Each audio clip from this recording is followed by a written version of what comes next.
오늘 오전 전남 무안국제공항에서 방콕발 항공기가 추락하면서 폭발하는 사고가 발생했습니다. 사고는 구조자 2명을 제외한 탑승객 179명이 모두 사망하는 대참사로 이어졌는데요.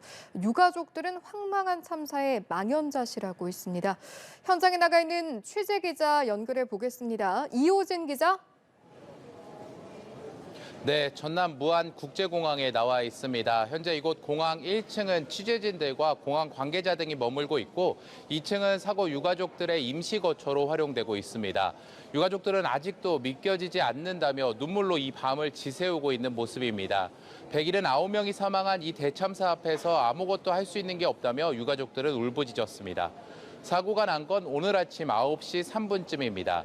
방콕발 제주항공 여객기가 비상 착륙을 하는 과정에서 속도를 줄이지 못한 채 활주로 끝에 외벽과 충돌한 뒤 폭발했습니다. 이 항공기는 오늘 새벽 1시 30분 태국 방콕에서 출발해 오늘 아침 8시 30분 무안공항에 도착할 예정이었습니다.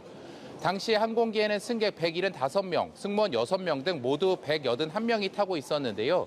탑승자는 태국인 2명을 제외한 173명이 한국인입니다. 안타깝게도 구조자 2명을 제외한 179명이 모두 사망했습니다. 사고 수습 당국은 사망자 신원 확인 작업에 주력하고 있습니다. 네, 이 기자, 사고가 왜 발생했는지는 조사 중인 거죠? 네, 그렇습니다. 아직 정확한 사고 원인은 밝혀지지 않고 있는데요. 오늘 오전 국토부 항공철도사고조사위원회 소속 조사관 7명이 현장에 도착해 사고조사에 착수했습니다. 사고 여객기는 무안공항 상공에 도달했을 때쯤 버드 스트라이크, 즉 비행기 기체가 공중에서 새와 충돌하는 일이 발생한 것으로 알려졌습니다. 그 후 기장이 조난 신호, 메이데이를 선언했고 그 뒤로 사고가 난 것으로 확인됐습니다. 사고 비행기는 비상 착륙을 실시했는데 그 당시 랜딩 기어 여객기의 아랫부분에 들어가 있던 바퀴를 꺼내는 데에는 실패한 것으로 전해집니다. 바퀴 없이 동체 그대로 땅으로 내려오는 동체 착륙을 시도했는데 착륙 속도를 줄이지 못한 채 그대로 활주로 외벽과 충돌했습니다. 국토교통부는 사고 비행기의 후미 쪽에서 블랙박스를 수거했다고 밝혔는데요. 실제 버드 스트라이크에 의한 공중에서부터 문제가 발생한 것인지 비행기 자체에 결함이 생겨서 문제가 발생한 것인지 등은 블랙박스 분석이 돼야 밝혀질 것으로 보입니다.